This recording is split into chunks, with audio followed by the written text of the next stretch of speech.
course, I'll teach you how to get started in value investing fast. You'll learn exactly what you'll need to do when evaluating a company and what you'll need to look for when picking a stock to invest in. So if you're just starting out or you're looking to learn value investing fast so you can start growing your retirement funds or portfolio more quickly, this is the course for you. Here's exactly what you'll learn in this course. In this course, we'll provide you with a strong value investing foundation. I'll teach you 3 easy, simple steps that you can follow to find and invest profitably in value stocks. You'll learn exactly how to assess a company by looking at 3 different types of value. This is critical because most investors only look at 1 or hopefully 2 when evaluating a company that they want to invest in. And that's why they end up buying a cheap stock at a much higher price. You'll also learn how to use a margin of safety to significantly reduce risks on your investments and correct all the mistakes you might make in your valuation process. I'll also teach you 7 golden value investing principles that every stock investor should live by.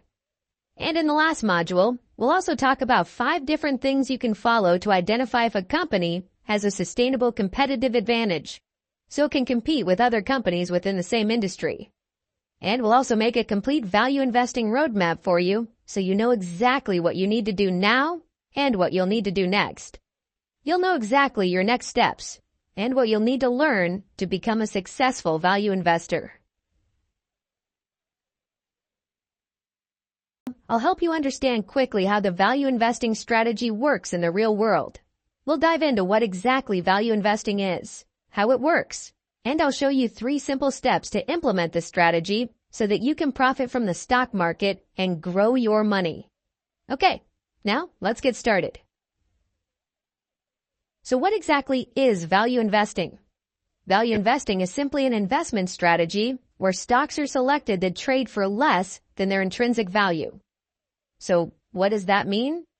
Intrinsic value here is a real or true value of a company. By doing value investing, you simply invest in stocks that are currently undervalued or become temporarily cheap. Value investing is driven by the idea that there are ways to benefit financially from the events that cause stock market prices to swing up and down. So when there are rumors or bad news about a company, its stock price will drop. And as a value investor, you simply take advantage of these events and buy the company's stock at a much lower price. On one level, a stock's value is reflected in its current market price. Since the market price indicates how much investors are willing to pay for a stock at any given time, it indicates the stock's market value. But the key point to note in value investing is that a stock's market value is not the same thing as its fundamental or intrinsic value. Sometimes businesses can become temporarily popular or unpopular for a variety of reasons that have little to do with the true worth of their revenues, net assets, or their future income potential. So, as a value investor, our job is to find a company's true value and compare it with the current market price, so we can determine if the stock is worth buying or not. When a company's stock is undervalued, it means that it's selling at a price well below the value of its current and predicted cash flows. For example, a stock is selling at $3.21 a share, and you find that it's actually worth $5.67 a share. So this simply means this stock is undervalued, and it's a good buying opportunity because you know that the stock price will likely go up in the near future. So you simply buy low at $3.21 a share and then sell high at $5.67 a share. For example, in this case, you can make around $2.50 a share in profit. At the same time, a stock that's overvalued is one that's selling at an inflated price, well beyond its true value or its predicted cash flows. For example, you find a stock that's selling at $5.67 a share, and after applying some valuation techniques, you know that this stock is only worth $3.21 a share. So this means it's overvalued or expensive to buy. There are chances that its price will drop in the near future, so we simply sell it or avoid buying it. You see, value investing can tell you exactly whether or not a stock is a worthwhile investment. With this information, you can easily profit from the stock market. So what is the smartest strategy for buying and selling stocks? As a value investor, we'll buy on bad news and sell on good news. Do you know why? Well, most investors will do the opposite. They buy on good news and sell on bad news. You know, that's risky because they can easily buy an overvalued stock which likely drops in value. For playing safe with the stock market, why don't we wait until there are some rumors or bad news? These events will likely cause the stock price to drop temporarily, and the stock can easily become undervalued. And then we can buy low and sell high for making an easy profit. And similarly, we'll sell on good news because chances are the stock price will surge temporarily during these events and sometimes become overvalued. We simply sell at a high price and take the profit. So here's a quick tip. If an undervalued company is financially strong with a solid profit history and promising future earnings, its market price is very likely to rebound after a temporary downswing caused by investor fear or disfavor. This means solid companies with efficient operations and strong financial performance are always winners. We don't care when their stock price drops because of bad news or rumors. Their financial performance proves that they can survive market downturns, and their market values will likely go back up and reach closer to their intrinsic values. So, to be a profitable value investor, all you need to do is find companies with a strong fundamental performance. In the next lecture, I'll teach you how to implement the value investing strategy. In this video, we'll talk about 3 easy, simple steps that you can follow to invest in a value stock. The best value investing strategy starts with learning to identify fundamentally strong companies. If you attempt to profit by buying stocks that have simply dropped in price without first ensuring that they have the underlying ability to eventually recover, there's a good chance you'll experience some financial loss instead. An effective value investing formula dictates that we must first look for strong businesses, buy when their stock is undervalued, and sell when it rebounds or becomes overvalued. Now, let's dive into each step so you can understand clearly what to do and how you can profit by investing in undervalued stocks. Value companies are not named for their positive market values, since every company's stock price fluctuates on a regular basis in conjunction with individual news events or occurrences within the market as a whole. A fundamentally strong business is known as a value company because it possesses actual inherent worth in terms of its consistent earnings, dividends, and cash flows. So, you want to make sure you'll only invest in companies with a consistent growth in earnings, dividends, and cash flows. These companies usually have a sustainable competitive advantage over their rivals that keeps them in the game, regardless of what their stock price may be doing from day to day. And it's this competitive edge that gives businesses a protective economic moat. Economic moat is something that helps a business remain financially competitive over the long term. We'll go into more detail about economic moats in the next modules. Even if negative events can cause a fundamentally strong company's stock price to dip, and here's an important thing. If that company can maintain its ability to continue operations as usual, it will rebound in time to a market price that is more in keeping with its true value. I want you to note that investors tend to have emotionally short memories. They won't remember what happened with the company in the past, and they only care about the present and the future.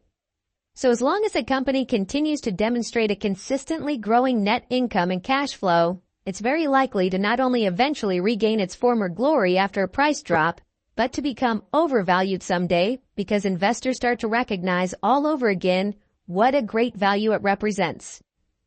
And when looking for fundamentally strong businesses, some additional factors you should keep in mind are low debt and the presence of a strong and responsive management team. Overall, if a company has a history of performing well, you can predict that it will continue to do so over the long term. Once you've identified businesses that are fundamentally strong and that have a high intrinsic value, your next step is to add them to your watch list so you can buy them if and when they become undervalued. Under normal circumstances, stocks that are financially strong and that demonstrate promising future prospects are maybe too expensive to buy. For this reason, a fundamentally strong business doesn't always represent a good investment, because its stock value will have little potential to increase if you buy it when it's already trading at a price that's more or less in line with the company's intrinsic value. So in short, you need to learn how to find undervalued stocks so you don't end up buying them at the wrong time. But there's good news. A strong company can easily become temporarily undervalued for a number of reasons. These can include one-time events, such as internal scandals or negative news reports that cause disillusionment. But make sure that these events don't cause the company to lose its competitive edge or its ability to go about its business as usual. If you wait for such occurrences as a company failing to meet its projected earnings, a downturn in the economy, a significant change in a company's business environment, or similar types of bad news, you'll find many great opportunities to buy a great stock at a very low price. These events will likely cause a stock price to drop, and when this happens, chances are it will become undervalued or cheaper to buy. And as a value investor, you simply buy low and then sell high to make a profit. Now that you understand the best time to buy into a financially strong company is when its stock has become undervalued, you also need to know when to sell that stock in order to make a profit. Although we know that a high-quality company can be temporarily affected by negative market news that causes its stock price to plunge, we also know it's very likely to recover over the long term. And in the same way that bad news can cause a company's stock price to drop, good news can have the opposite effect and cause its price to surge during this recovery period. When a company publicly announces how well they did financially for the previous quarter, that makes investors feel excited, and they want to invest their money in that company. And when the demand increases, the stock price simply goes up. In either case, whether a business simply recovers its true value in time because of its intrinsic value, or becomes suddenly overvalued as a result of some positive event like share buyback, it will be the time to sell your stock and take your profit in the spirit of buying low and selling high. So I want to pay close attention to these events because they can help the stock price go up very quickly. And you'll also have to be quick to sell your stock and take the profit. Share buybacks and stock splits are common events that can lead to an increase in a company's stock price. Share buyback is a program by which a company buys back its own shares from the marketplace, usually because management thinks the shares are undervalued. And stock split happens when a company divides its existing shares into multiple shares to boost the liquidity of the shares. So as a value investor, we can take advantage of these golden opportunities to sell our stock at a temporarily high price and make a higher profit. And the stock price tends to go up during a bull market or economic upturns. And events like mergers and acquisitions can also lead to a significant movement in stocks. A merger is when two companies merge together. An acquisition is when one company buys out another company.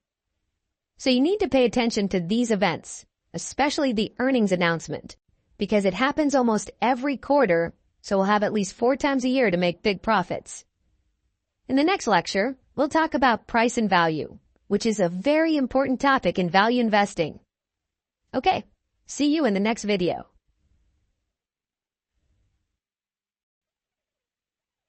Price is what you pay, value is what you get. Okay, now let's talk about price and value. Both price and value are the two sides of the same coin. Understanding the difference between price and value is important because it helps you sort out good investments from bad investments. So I want you to take a quick note here. Price and value are not always the same. You know, most inexperienced investors look at a stock's price to determine if it's cheap or expensive. They think that a $5 stock is cheaper than a $50 stock.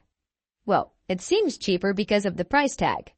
But they don't know that their $5 stock may be only worth $2 or $3, for example, while the $50 stock can be worth over $80 or maybe $100.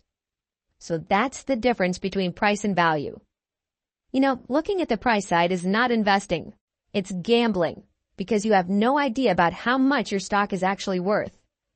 Only considering the market price is the same as you go shopping. You buy a product because the shop tells you that there's a promotion. They discount the product and you feel you're buying something cheap. But the thing is, Even with a discount, that shop can still make a profit because they're selling you a product at a price that's higher than its cost of production, so that product is overvalued. The same for the stock market. As a value investor, we need to look at the value side. So before making your investment in a company, you need to make sure that you'll only buy it when it's undervalued.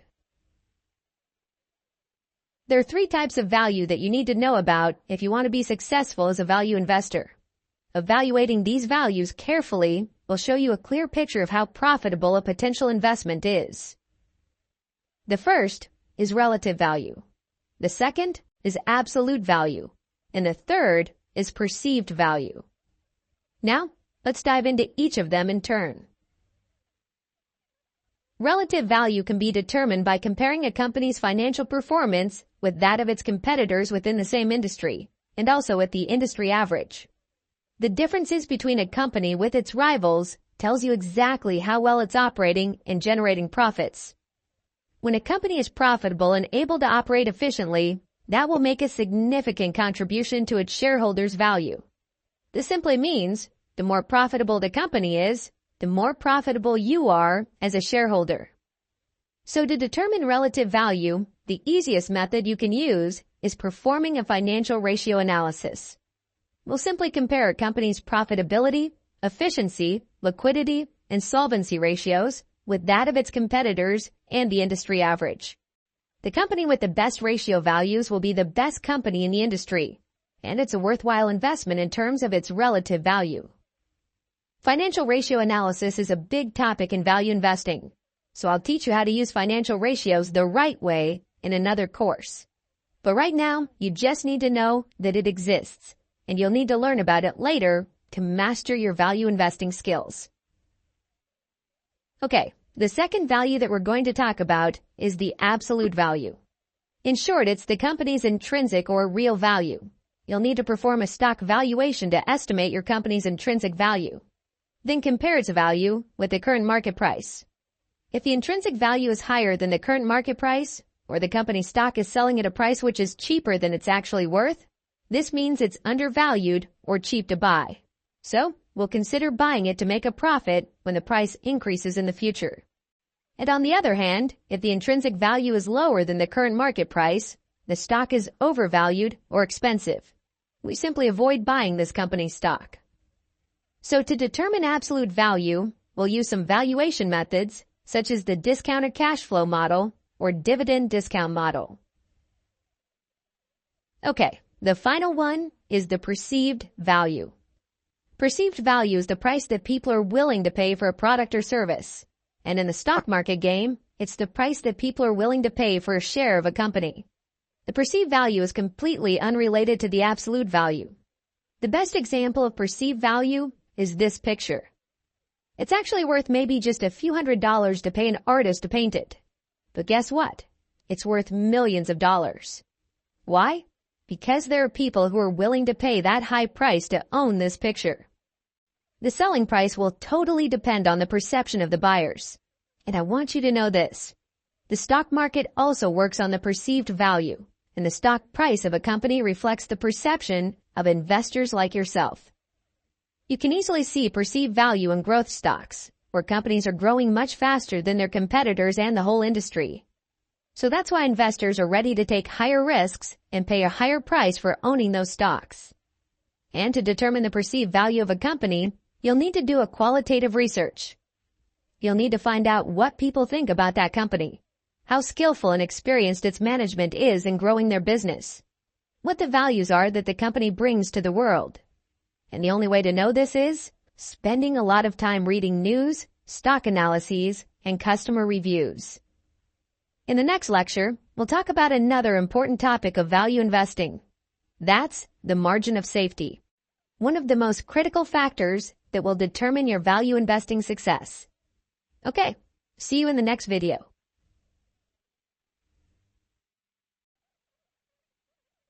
In this video, we're going to talk about the margin of safety and how you can use it effectively to reduce risks on your investment and make a wiser investment decision. So what exactly is margin of safety? Margin of safety is simply the difference between the intrinsic value of a stock and its market price. For example, the market price of a stock is $6 a share. You find that its intrinsic value is about $10 a share. So in this case, we have a margin of safety of $4 or 40%. In fact, the higher the margin of safety, the lower the risk on your investments. The margin of safety is achieved when a stock is bought at a price which is sufficiently below underlying value to allow for human error, bad luck, or extreme volatility in a complex, unpredictable, and rapidly changing world. Or in other words, using a margin of safety will allow you to correct your mistakes in your investment analysis and valuation. Well, when it comes to stock valuation, we make mistakes all the time. Every valuation method is implemented based on assumptions. For example, when using the discounted cash flow model, you'll have to assume that a company's cash flow will grow at a consistent rate over the next 5 to 10 years. What will happen if its cash flow grows by 10% this year, 5% next year, and negative 8% in another year? You see, our valuation method is somewhat biased, and that's why the margin of safety concept is applied to value investing. So how much margin is acceptable? Well, it depends on how much bad luck you're willing to face, your risk tolerance, and how much money you can afford to lose. Losing some money is an inevitable part of investing. In fact, there's nothing you can do to prevent it. But to be a sensible and intelligent investor, you must take responsibility for ensuring that you never lose most or all of your money. If you think you can't afford to lose much from your stocks, it always pays to have a good margin of safety, say around 30 to 40%. This means that you must buy a $10 stock for not more than $6 or $7. Remember, the higher the margin of safety, the better. And also make sure that you will always use a margin of safety of at least 25% for the sake of your money's safety. In the next module, we'll dive into some investing principles that you should always keep in mind when investing in the stock market. Okay, see you in the next video. In this module, we'll talk about some value investing principles. You don't have to be a legend to generate market-beating returns with a value investing strategy. But if you want to understand how to be a successful value investor, it will help to keep these principles in mind. Okay, the first point you need to acknowledge is that value investing is not gambling, and you should approach it with a full understanding of exactly what type of investor you are. And most importantly, you must understand exactly what you buy and why you buy it. Knowing the what and the why here is very important. Value investing isn't a passive strategy. Far from being a guessing game or a gamble, value investing is work. When evaluating a company, you should be able to answer the following questions and explain everything in your own words. What does the company you're investing in do? How does it make money? What are its competitors? What are the potential risks that it may take? And why do you expect its stock price to rise over time? It's important to know these things when you first invest, of course, but it's just as important to stay up to date on major developments affecting the company so that you can continue to answer those questions accurately.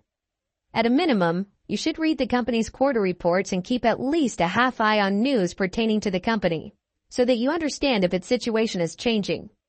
If something happens that lowers its intrinsic value, you'll need to reevaluate it. Do you still have a good reason to own the stock? If the company you own takes a turn for the worse, with no likely recovery on the horizon, selling its stock may be the best option, even if it means taking a loss. When it comes to investing, minimizing your risks is important, and that should be your first priority. So, that's principle number 1. Understand what you buy and why you buy it. See you in the next video. Okay, the second principle. Make sure you'll always invest in a cash-rich business.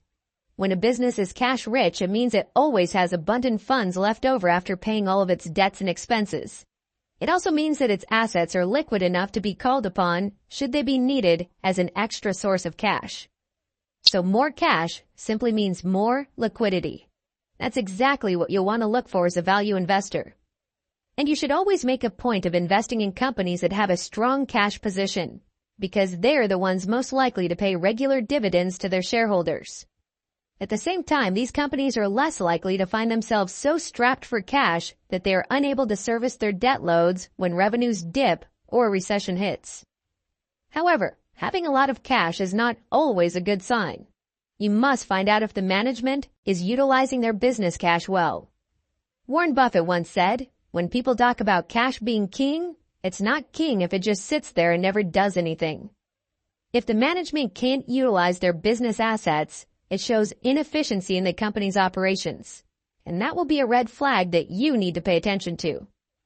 And finally, you'll want to look for cash-rich businesses with a long and uninterrupted history of dividend payments. When companies pay dividends on a consistent basis, they demonstrate stability and show a positive sign that after paying all expenses and debts, they still have a lot of cash left to pay dividends to you and other shareholders. And that helps increase shareholders' value and in some way contributes to a growth in their stock's perceived value. Okay, that's principle number 2. Make sure you'll always invest in a cash-rich business. See you in the next video.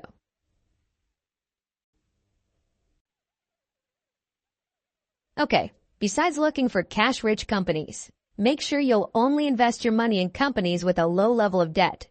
You're unlikely to find any well-established business that doesn't carry some level of financial liability. In fact, a little debt can be a good thing when it helps to provide the funding for business growth and expansion, since this type of activity tends to raise the overall value of a company. But that doesn't make it acceptable to invest in a business that's carrying a large debt load, since it's very easy for a company to get into trouble once it overextends itself financially and is no longer able to service or repay its loans. That is to say, having too much debt can lead to many financial troubles. So, as a value investor, you should be careful when picking a company to invest in. When looking at a company's financial statement, you'll find that there are 2 types of debt: short-term debts and long-term debts. For evaluating a company's short-term debts, you can use liquidity ratios. And for evaluating the long-term debts, you can use solvency ratios. To find out if a company's debt level is high or low, you can compare its debt ratios with that of its rivals and the industry average. And finally, you should also evaluate the company's ability to repay its short-term and long-term debts. If it can generate enough cash flow to pay its bills on time, there may not be any problem. However, if the company fails to pay its bills on time, it's going to have a problematic relationship with its suppliers and lenders, and that will affect the business in the long run. Remember that when you buy shares in any company, you are effectively lending that company your own hard-earned money. So make sure that you'll only seek out businesses with low debt loads and a reliable track record for repaying their debts. So that's principle number 3. See you in the next video.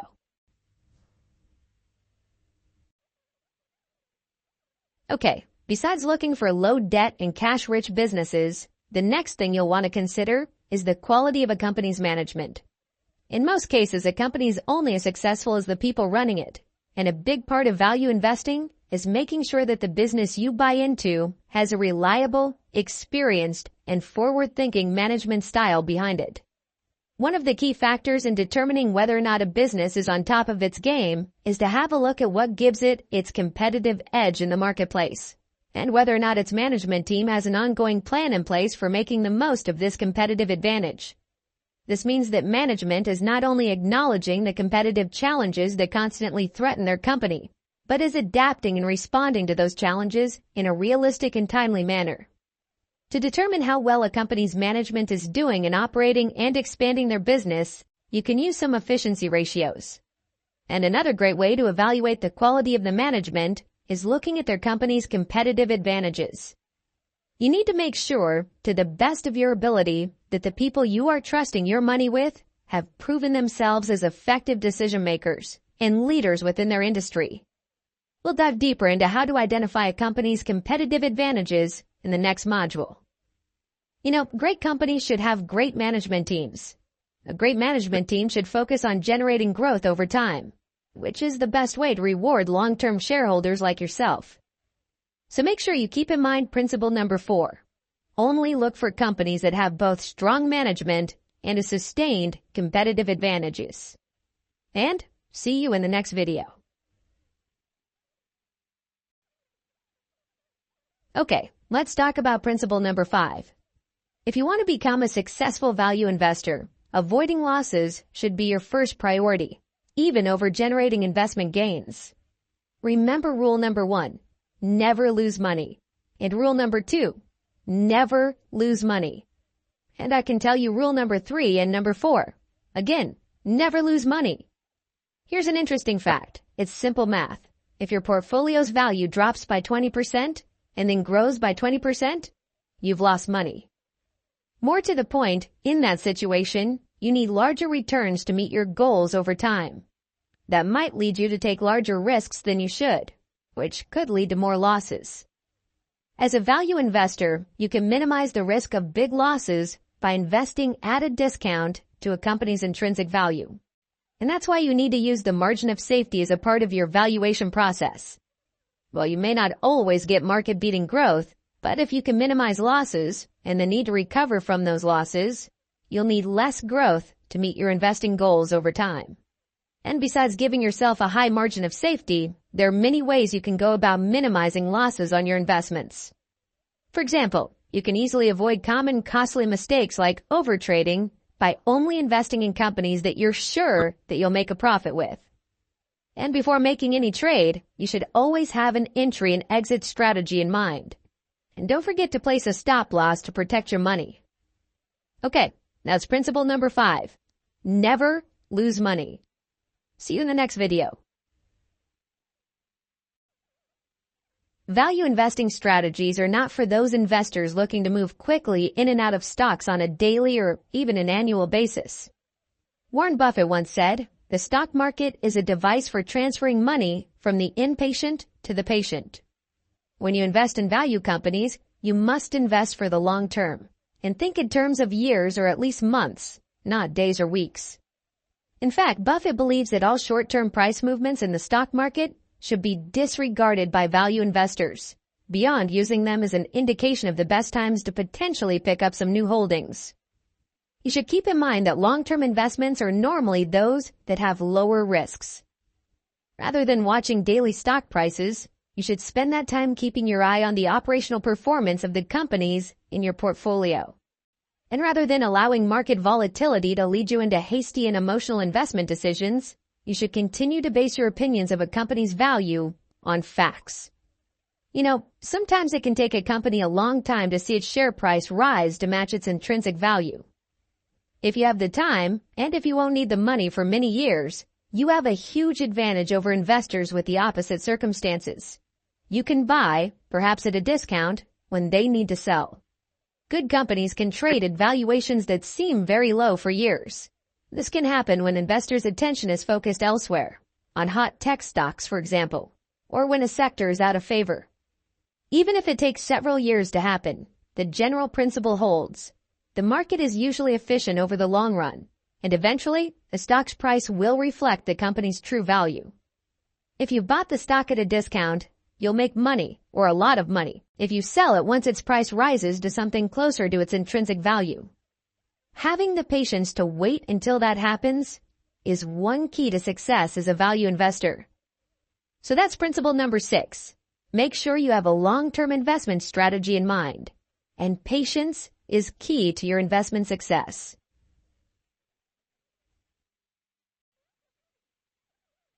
Okay, the final principle that you should keep in mind, know when to sell your stocks.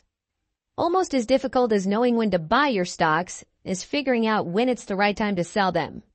If a company is performing well, with no indication that its future growth potential has diminished in any way, then you can hold on to their stock until its market price exceeds its intrinsic value. Or in other words, you can hold your stocks until it becomes overvalued. Sometimes, however, stocks can become overvalued for the wrong reason, and this can be a warning that a severe crisis is in the works. The most common event that leads to a movement in stock prices is when companies release news about a new product line or management change. It can be good or bad news. If it's a positive reaction, the company's stock price will rise. If it's bad, the stock price goes down. Without question, the most important factor that affects a company's value, and therefore its stock price, is its earnings. Earnings are the profit a company makes, and in the long run, No company can survive without them. If a company's earnings are better than expected, its stock price increases. But if a company's results are worse than expected, its stock price will fall. Simple as that. Another factor is market volatility. Stock market volatility often leads to stock price declines across the board, even for companies with strong business fundamentals. Market downturns could be due to several reasons: changes in the economy, profit-taking after strong rallies, and geopolitical events. However, in such circumstances, stock prices may just decline temporarily, and chances are they'll recover in a few months. So you can take advantage of these scenarios to sell your stock at a high price and then buy it back at a lower price. It's a simple strategy for guaranteed profits. Another circumstance you should consider selling your stocks before everything gets worse is when the company suddenly cuts dividends without any acceptable reasons. As a value investor, we understand the importance of dividends, so you need to be wary when dividends are suddenly cut. 90% of the time, your stock price will plunge because investors no longer feel safe about their investments, and they're so concerned about the business performance. So, that's principle number 7. Know when to sell your stocks. In the next module, I'll teach you how to identify a company's economic moats so you can easily determine if a company has sustainable competitive advantages over its industry peers. Okay, see you in the next video. Hey guys, welcome to Module 3. In this module, I'll teach you how to identify a company's economic moat, as well as understand how wide it is and why it's so important. So what exactly is an economic moat? While regular cash flow, well-managed debt, and a competitive advantage all play a role in enduring business success, the ability to develop a wide economic moat is the key to what separates the winners from the losers over the long term. What we refer to as a moat is what other people might call competitive advantage. It's something that differentiates a company from its nearest competitors. In very simple words, an economic moat is basically anything that gives a business some form of built-in protection for its ongoing generation of cash flow. If you picture a company as a castle that is constantly under attack by its enemies or competitors, you'll have a better understanding of just how important an economic moat is in helping a business to thrive and survive in the marketplace. And here's what you should keep in mind when evaluating a company. Without one or more protective moats firmly in place, a formerly profitable business will soon find itself unable to maintain its market share, and its revenues will begin to drop off. This also means that a company without a unique economic moat can't survive in the long term. It'll be harder for it to compete with other companies within the same industry, and it'll be harder for it to recover from market downturns, recessions, or financial disasters. Remember that a competitive advantage is essentially any factor that allows a company to provide goods or services that are similar to those offered by its competitors, and at the same time, outperform those competitors in profits. So the easiest way to determine the size of a company's economic moat is look at its historical operating performance.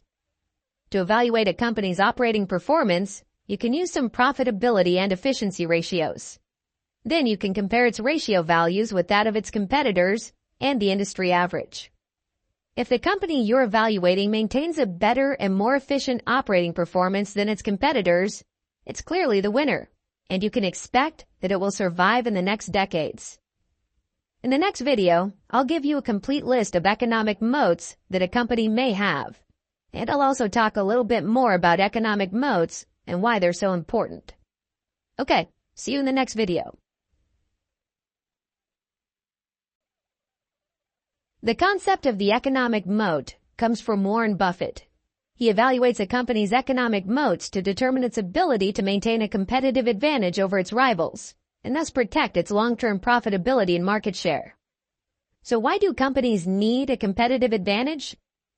A competitive advantage is any quality that enables a company to offer similar products to its peers while enjoying superior financial performance. Over time, companies are more likely to lose their competitive advantage because as they grow increasingly profitable, competitors are more likely to replicate their methods or create even better ones. As soon as the level of a company's profits is significant enough to warrant attention, it opens itself up to attack from competitors who are looking to enter the marketplace with the intention of grabbing a share of those profits for themselves. This is exactly where a wide economic moat offers the protective barrier a business needs to prevent other companies from stealing its earnings. Or in other words, establishing economic moats can help companies protect their long-term profits. In reality, an economic moat serves as a competitive advantage over other companies within the same industry.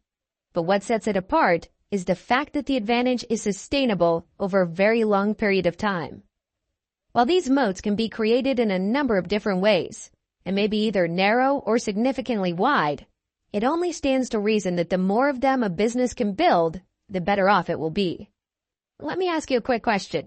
How can you feel confident about estimating a company's ability to generate earnings down the road if that ability is not protected in some way? Sustainability is the key to consistent and ever-growing revenues, and the economic moat is the key to that sustainability. While having a competitive advantage may allow a business to temporarily outperform its competitors, the economic moat is a benefit that's built to last, and it will ultimately determine whether a company is set up for prolonged success or inevitable failure. From an investment point of view, the longer a company's economic moat can hold firm, the longer you will benefit from its profits. It's important to be aware that there are some false business moats in the marketplace, masquerading as the real thing, and you should be careful not to be taken in by these imposters. Features like superior products, outstanding marketing strategies, and high-performance management teams are all wonderful attributes for a business to have. But on their own, they are not enough to provide a long-term competitive advantage. Products and marketing tactics can easily be copied, and so require the presence of a deeper, more durable barrier to support and protect them from would-be thieves. So make sure that you'll only invest in companies with moats that generate superior shareholder returns over the long run. And you should also be extremely selective and focused on wide moat stocks. Although economic moats tend to be more qualitative than quantitative in nature, there are a number of ways you can recognize when a company has one or more in place. A significant amount of cash flow and a strong operating performance are common to all businesses with an effective economic moat. But here are 5 other factors that play a vital role in the establishment of a sustainable competitive advantage. In this module, we'll talk about cost advantage, efficient scale, intangible assets, network effect, and switching costs, and how a company can utilize these wide moats to gain the upper hand over their competitors. In the next video, we'll talk about the first one, which is the cost advantage. Okay, see you in the next video. In this video, we'll talk about the advantage of having lower costs. A business that has the ability to sell its goods or services for less than its competitors will have a distinct competitive advantage in the marketplace. Naturally, the only way to accomplish this and still earn a profit over the long term is to be able to manufacture a product or provide a service at a lower cost than everyone else. This is often the case for larger companies with the resources to buy in bulk or to operate more efficiently for a lower cost, and also for those types of businesses that can be effectively located close to both the source of their income and to their customers, such as in the case of a local quarry. And here's a quick note. You'll want to look for companies with a cost advantage that competitors cannot replicate. Remember that an economic moat should be something that's sustainable and cannot be easily duplicated. This means that if you want your company to have a sustainable competitive advantage, you must make it hard or impossible for your competitors to copy your methods. Similarly, companies can do this by developing and patenting new technology before their rivals. So that's why when evaluating a company, you should also spend some time reading its quarter and annual reports to see if they invest any money in R&D. Companies with significant cost advantages can undercut the prices of any competitor that attempts to move into their industry, either forcing the competitor to leave the industry or at least impeding its growth. And companies with sustainable cost advantages can maintain a very large market share of their industry by squeezing out any new competitors who try to move in. You now understand the cost advantage. In the next lecture, we'll talk about the size advantage. See you in the next video.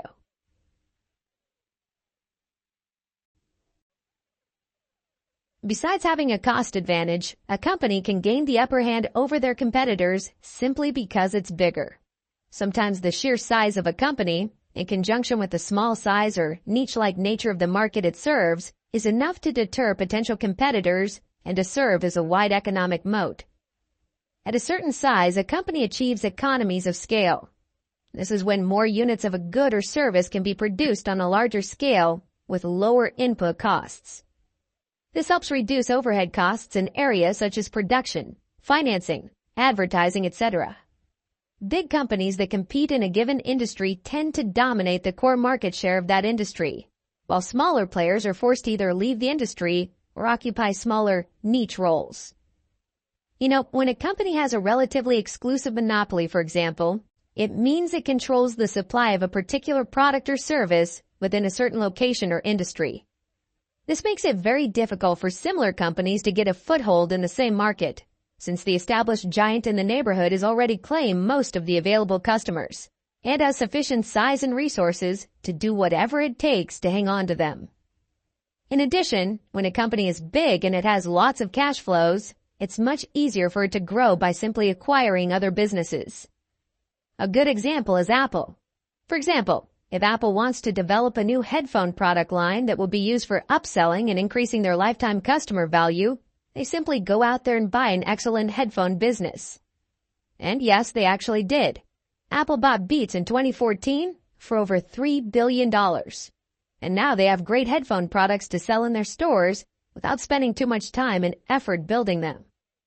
It may take Apple's competitors years to build the same headphone business. And of course, they'll have to do a lot of work. By having a size advantage, Apple is clearly doing better than its rivals. So, as a value investor, you'll want to invest in companies with a size advantage. In the next video, we'll dive into how a company can create an economic moat with its intangible assets. See you in the next video. Okay, in this video, we'll talk about the possession of unique assets. Another type of economic moat can be created when a company invests in developing and building its own intangible assets. Examples of such assets include things like patents, a strong and widely recognizable brand name, copyrighted intellectual property, and specialized permits or other kinds of government-issued licenses. These types of assets provide a natural economic moat for the company's continued and profitable business operation. Strong brand name recognition allows these types of companies to charge a premium for their products over other competitors' products because they offer customers something that's limited, exclusive, or difficult to replicate, as well as something that's often known for having a predictable level of quality. The perfect example might be Nike, which started out as a simple athletic apparel company, but has since become a major cultural institution and a purveyor not only of gear, but of status. Designer fashion labels have similar business models, using their prestige to sell clothing for prices several times higher than the cost of production. Not only does intangible assets help a company survive in the long run, they also help prevent other competitors from duplicating the company's products because they are protected by copyrights and patents. In addition, I want you to take note of this. Popular brands aren't always profitable brands. If a brand doesn't entice consumers to pay more, it may not create a competitive advantage. That's a red flag telling us that the management is not doing a good job to increase the business earnings and cash flow. From an investor's perspective, a popular brand means nothing to me if it's not profitable and if it doesn't show any promise for future growth. As an investor, what we care about is how we can make a return on our investments. If a business is not profitable, our investment won't be profitable and will likely take additional risks of losing our money. So make sure you pick your stock wisely. In summary, you should look for companies that are protected by the advantage of a premium brand name, a tightly licensed product, a loyal customer base, and an industry with extremely regulated and complex entry requirements. And you also want to make sure the company's management knows how to utilize these intangible assets. In the next video, I'll talk about the network effect, which is another way an economic moat can be created. Okay, see you in the next video. In this video, we're going to talk about the benefits of the network effect. When a business has the built-in ability to both grow and improve as it gains more customers, it is said to benefit from the network effect. In these cases, the more people who use a certain business, the bigger its market share gets. But more importantly, the more exclusive its hold on that share becomes. This is simply because having more users translates into a more valuable product or service for all, and inherently leads to a never-ending cycle of continuous growth. The network effect is an extremely powerful type of competitive advantage, and it's most often found in businesses based on sharing information or connecting users together. You don't see it much in businesses that deal in physical goods. Examples of this can be seen in companies such as eBay, Visa, and Facebook. The more people who use these particular services, the better the experience becomes, which leads to more people using the services. The network effect gives a company a lot of advantages over its competitors. Looking at Facebook, for example, Facebook becomes more and more profitable when more people use it. You know what? Facebook has access to a database of billions of people around the world. So this means they can easily make billions of dollars just by utilizing their customer base. You see, the network effect makes it hard for other companies to compete with Facebook, because if they want to enter a competition, they must spend a lot more money on advertising and a lot more effort on reaching more people and showing their products. In the case of Facebook, they can reach billions of people without any hassles. You can guess who will win in this game. This competitive advantage can be difficult to dislodge once it gains momentum, and so it offers a potentially enormous economic moat to the lucky company or two that managed to establish the first successful networks in a particular industry. So make sure that you look for companies with a strong network effect. They are always winners in their industry. In the next video, we'll talk about how a company can create an economic moat by commanding high switching costs. Okay, see you in the next video. Okay, the final way a company can go about building a sustainable competitive advantage is integrating high switching costs into their business. Switching costs are expenses or disruptions a customer will encounter when switching from one product or service to another. It's beneficial for companies to create high switching costs, as doing so can help them retain customers. Cell phone service providers, for example, can lock in customers because of their high switching costs. To change providers, a customer might need to terminate an existing contract and purchase a new phone, both of which can be costly. As such, customers might be less motivated to switch providers even if they're dissatisfied with their current service. You see, how well a company is doing is determined by its ability to maintain its customer and supplier base, regardless of how fierce the competition is. When a company provides a customer with a product or service that is difficult to break away from, in terms of cost, time, or convenience, it's far more likely to hold on to that customer over the long term. And this makes competition more interesting, because if the company's competitors want to gain more market share, they must offer an extremely attractive price or performance alternative to entice consumers to switch from their current provider. Their competitors will have a very difficult time taking market share away because of these cumbersome switching costs. You know, in many cases, customers just aren't interested in dealing with the fees or aggravation involved in making the switch, regardless of how appealing a competitor's offering is. Not only does this fact allow the company to maintain a strong customer base, it even makes it possible for them to incrementally raise their user prices over time in order to consistently increase their profits. That is to say, when a company is able to establish itself in an industry, it can have higher pricing power over its competitors, and this is something that will help it survive over the long run. So, as a value investor, make sure you look for businesses that are industry leaders, and they know how to integrate high switching costs into their operating and marketing practices. We'll talk about the complete value investing roadmap so you'll know exactly your next steps and what you'll need to do to become a successful value investor. As you've already learned, by implementing the value investing strategy, you'll need to follow these 3 simple, easy steps. First, we'll look for companies with a strong financial and operating performance. What we want to do as a value investor is to make sure that the company we're investing in has enough capacity for maintaining its operations profitably, as well as having an ability or strong economic moat to compete with its rivals in the same industry. You can evaluate if a business is financially strong or not by looking at some financial ratios and performing a financial statement analysis. You'll need to look into your company's balance sheet, income statement, and cash flow statement to find out what's behind the numbers. And when you found a solid company, the next step is important. You'll need to make sure that it's undervalued. You can easily determine if a stock is undervalued or overvalued by performing a stock valuation based on some method like the discounted free cash flow model. After estimating a company's intrinsic value, you simply compare its intrinsic value with the current market price. If the intrinsic value is greater than the current market price, the stock is considered undervalued. And on the other hand, when the intrinsic value is lower than the market price, the stock is overvalued. It's simple as that. And always make sure you'll apply a margin of safety to make sure that you'll actually buy an undervalued stock. However, knowing a company's intrinsic value is not enough. That's because you'll need to find the best opportunity to buy it. A great company can easily end up being your worst investment when you buy it at the wrong time. And that's why technical analysis is essential in your value investing system. By utilizing technical analysis, you'll know exactly when to buy your stock to maximize your profit while reducing your risk. And the final step is sell your stock when it becomes overvalued.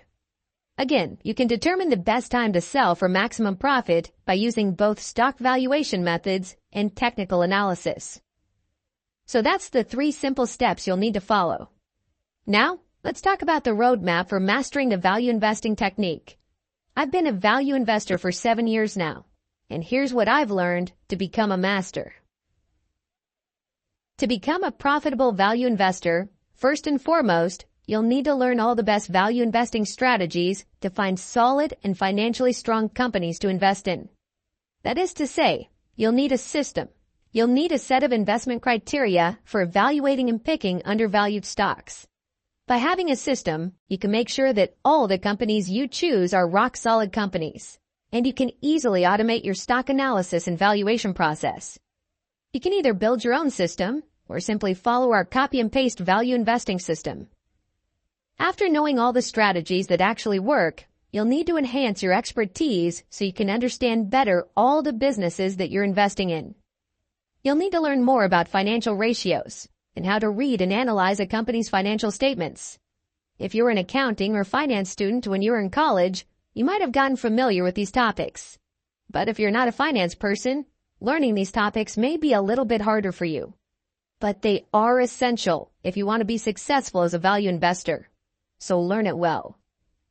Next, you'll also need to learn more about stock valuation. At least you should master how to use the discounted free cash flow model so you can project future cash flows of a company and estimate its intrinsic value. And when you're done with the intrinsic value, things will become much easier. Your next step is to use technical analysis to determine the best time to buy and sell your stocks.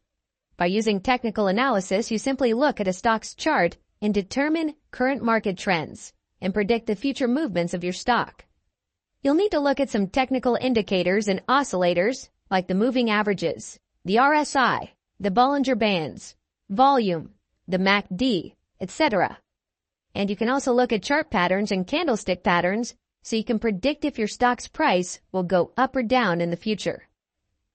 And the final thing, you'll need to develop a strong winning mindset and learn about trading psychology. You'll also need to know what affects the price of your stock, how to trade at minimal risks, how to reduce risks on your investments by placing a stop loss, etc. So, that's everything it takes to become a profitable value investor.